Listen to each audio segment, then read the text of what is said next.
YS Vivekananda Reddy గారు హఠాత్తుగా గుండెపోటుతో మరణించడం అన్నటువంటిది అత్యంత బాధాకరమైనటువంటి విషయం. రాష్ట్రానికి, రాష్ట్ర ప్రజలందరికీ కూడా 35 సంవత్సరాల రాజకీయ జీవితంలో ఎమ్మెల్యేగా, ఎమ్మెల్సీగా, మంత్రిగా, ఎంపీగా వివిధ స్థాయిల్లో ప్రజాసేవతో, చిత్తశుద్ధితో ప్రజాసేవ చేసి ప్రజలకు, ప్రజా జీవితానికి అంకితమైనటువంటి వ్యక్తి ఈ రకంగా ఈరోజు గుండెపోటుతో మరణించడం అన్నటువంటిది ఆంధ్ర రాష్ట్రానికి తీరని అన్యాయం జరిగిందని భావించవచ్చు. ఆయన ఏ పని చేసినా కూడా చిత్తశుద్ధితో, అంకిత భావంతో పనిచేసేటటువంటి వ్యక్తి. ప్రజల్లో మమైకమై ప్రజా సమస్యలను తెలుసుకుంటూ తను ఒక ఎంపీని, ఒక ఎమ్మెల్యేని, ఒక మంత్రిని అన్నటువంటి విషయాన్ని కూడా మరిచి చిన్న చిన్న పూరి ఇళ్లలోకి ఆయన టీ షాప్స్ దగ్గర కూడా నిలుచుకొని అందరితో, సామాన్య మానవులందరితో కూడా టీ తాగి ప్రజా సమస్యలను తెలుసుకుని ఆయన పరిష్కరించేటటువంటి మహనీయుడైనటువంటి వ్యక్తి మరణించడం నిజంగా మనందరికీ కూడా బాధాకరమైన విషయం. ఆయనకు, ఆయన ఆత్మకి శాంతి చేకూరాలనని, కుటుంబ సభ్యులందరూ కూడా ధైర్యంగా ఉండాలనని భగవంతుడిని ప్రార్థిస్తూ. విజయసాయిరెడ్డి గారు, మీరు గతంలో వైఎస్ వివేకానంద రెడ్డి గుండెపోటుతో చనిపోయారని చెప్పారు. తర్వాత అది హత్య కేసుని విచారణ జరుగుతుంది. ఎప్పుడు అబద్దాలనే చెప్పననే మీరు దేవుడి మీద ప్రమాణ పూర్తిగా వివేకానంద రెడ్డి గారు గుండెపోటుతో చనిపోయారా, లేదు ఆయనది వేరే కారణంతో హత్య జరిగిందా? ఆ రోజు ఉదయం ఆయన మరణించినటువంటి రోజు మీలాంటి విలేకరు ఎవరో ఫస్ట్ టైం నిద్రలేయంగానే నాకు ఫోన్ వచ్చింది. నేను ఏ ఫోన్ కాల్ అయినా ఎత్తుకుంటా, అన్నోన్ కాల్ అయినా. నిన్నటి నుంచి ఫోన్ ఆపేశా, కృష్ణ గొడవ పడలేక. ఎవరో ఫోన్ చేసి అడిగితే నాకు నిజంగా ఆశ్చర్యం అనిపించింది. వివేకానంద రెడ్డి చనిపోవడం ఏంటి, గుండెపోటు ఏంటి, ఆయన సన్నగా చాలా హెల్తీగా ఉంటారే. ఇమ్మీడియట్గా పులివెందులకు ఫోన్ చేశారు. చేసి అడిగాను నేను అవినాష్ రెడ్డి గారు, అవినాష్ ఏం జరిగింది, ఇట్లా విలేకరులు అడుగుతా ఉన్నారు ఏం జరిగింది. నాకు ఆ పక్కన ఉండేటటువంటి వ్యక్తి ఎవరో గుండెపోటు అని చెప్పి చెప్పారు. అదే నేను విలేకరులకు చెప్పాను. నేను చెప్పారు మొత్తం మీద ఫోన్, అప్పుడు అందరూ కూడా బిజీగా ఉంటారు. మొత్తం మీద నేను ఫోన్ చేసినటువంటి మాట వాస్తవం. ఆ ఫోన్లో నాకు వచ్చినటువంటి ఇన్ఫర్మేషన్నే నేను విలేకరులతో షేర్ చేసుకున్నానే కానీ నేను అవినాష్ రెడ్డికి ఫోన్ చేసిన మాట వాస్తవం. ఆయన ఎవరికో ఫోన్ ఇచ్చిన మాట వాస్తవం, పక్కన ఎవరికో. ఆయన నాకు చెప్పినటువంటి మాట వాస్తవం. అదే విషయాన్ని నేను విలేకరులకు చెప్పినటువంటి మాట వాస్తవం. అవినాష్ రెడ్డి అక్కడే ఉన్నాడు. ఆ విషయం నాకు తెలుస్తా ఉంది, మీకు తెలిసి. నేను అవినాష్ రెడ్డికి ఫోన్ చేశాడని అంటే అక్కడే ఉండుంటాడు.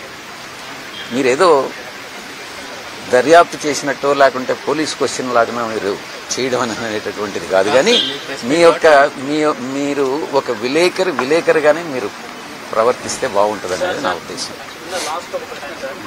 నేను 2014 నుంచి మిమ్మల్ని చూస్తున్నా, మీరు ఒంటరిగా అటు రాజ్యసభలో కావచ్చు, పార్లమెంట్ అవుట్ సైడ్ కావచ్చు, పార్టీ కోసం ఎంతో చేశారు కదా. అప్పుడు ఎప్పుడు కూడా అధికారం లేదు, ఎన్నడూ కూడా మీరు అన్ని కార్యక్రమాలు నిర్వహించారు వితౌట్ అధికారం లేనప్పుడు కూడా. కానీ ఇక ఎందుకు నేను నిర్వహించలేకపోతున్నా, నా ప్లేస్లో వేరే వాళ్ళు అయితే బాగుంటుందని ఇప్పుడు ఎందుకు కనుక్కోవడానికి వచ్చారు ఈ 9 ఏళ్ళ ప్రయాణంలో? ఇప్పుడే చెప్పాను కదా, అబద్ధాలు చెప్పలేను. అబద్ధాలు చెప్పలేనప్పుడు తప్పుకోవాలి. అబద్ధాలు చెప్పలేకపోతే నిజాలు దాచిపెట్టచ్చు సార్, అవసరం లేదు. వెంకటేశ్వర స్వామి నన్ను శిక్షిస్తారు. నీలాంటి వాళ్ళు అసందర్భమైనటువంటి ప్రశ్నలు వేస్తే అబద్ధాలు చెప్పాల్సినటువంటి అవసరం ఏర్పడుతుంది. అవసరం ఏర్పడినప్పుడు అబద్ధాలు చెప్తే దేవుడు శిక్షిస్తాడు. కృష్ణ చెప్పాడు కాబట్టి చెప్పాల్సి. మీరు ఇంతవరకు ఎన్నిసార్లు వెంకటేశ్వర స్వామి కానీ దేవుడిని కానీ తలుచుకోలేదు, ఈసారి తలుచుకుంటున్నారు. ఎప్పుడు కూడా నేను దేవుడిని తలుచుకుంటాను. లాస్ట్ ఈడీలో చెప్పండి, నేను ఒక్కటే చెప్పా, కేవీ రావుని తిరుమలకి రమ్మని చెప్పండి. వెంకటేశ్వర స్వామి ముందు నేను నిలబడతా, కేవీ రావుని నిలబెడమని. ఆయన నా మీద చేసినటువంటి ఆరోపణలు కరెక్ట్ అని ఆ దేవుడి ముందు చెప్పమని చెప్పండి. నేను కూడా ప్రమాణం చేసి చెప్తాను దేవుడు నేను చేయలేదని. ఎవరైతే తప్పు చేశారో వాళ్ళని ఆ దేవుడు శిక్షిస్తాడని నేను చెప్పాను. గతంలో చాలాసార్లు కూడా ఇటువంటి సందర్భాలు ప్రెస్ కాన్ఫరెన్స్లో చెప్పాను. అందుకే మీకు సగం తెలిసి సగం తెలియని ప్రశ్నలు అడగొద్దు. మీరు ఏదైనా అడిగే ముందు అన్ని విషయాలు కూలంకషంగా తెలుసుకున్న తర్వాత మీరు ప్రశ్న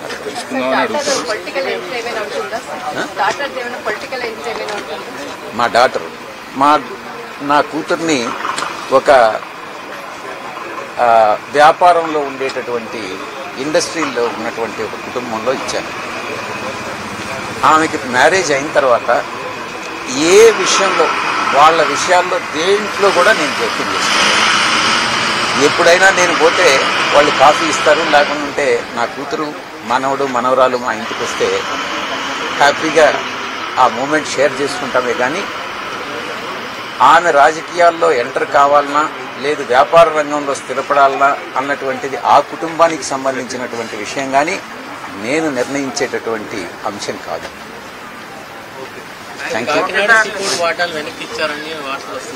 మీరు మీరు మీరు ఒక పని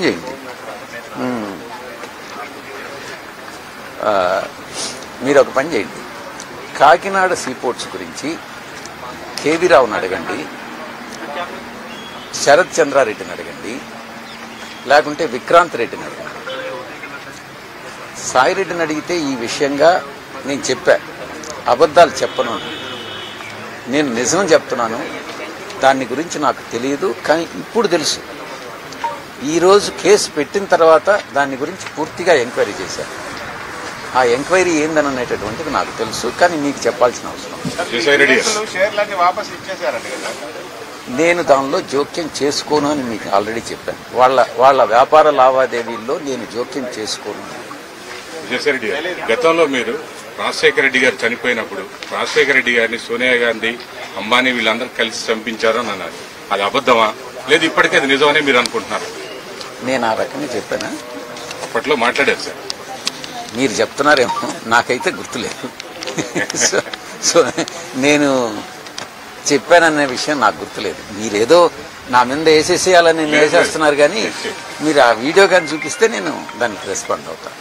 సో ఈ సందర్భంగా నాకు ఈ సుదీర్ఘ రాజకీయ జీవితంలో నాకు అండగా నిలిచినటువంటి మా పార్టీ అధ్యక్షులకి, మా పార్టీ వైఎస్ఆర్ కాంగ్రెస్ పార్టీకి, మా పార్టీ నాయకులకి, మా పార్టీ కార్యకర్తలకి, మా పార్టీకి సపోర్ట్ చేసినటువంటి ప్రతి ఒక్కరికి కూడా, ప్రజలందరికీ పేరు పేరున నా ధన్యవాదాలని మీ మూలంగా తెలియజేసుకుంటూ రాజకీయాల నుంచి నేను విరమించుకుంటాను.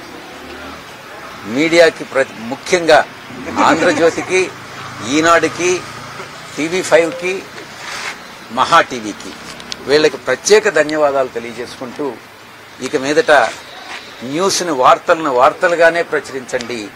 మీ యొక్క అభిప్రాయాల్ని వార్తల రూపంలో మీరు ప్రచురించొద్దు, ప్రసారం చేయొద్దు అన్నటువంటి విషయాన్ని వాళ్ళకి విన్నవించుకుంటూ నేను సెలవు తీసుకుంటా ఉన్నాను. థ్యాంక్ యూ, ధన్యవాదాలు.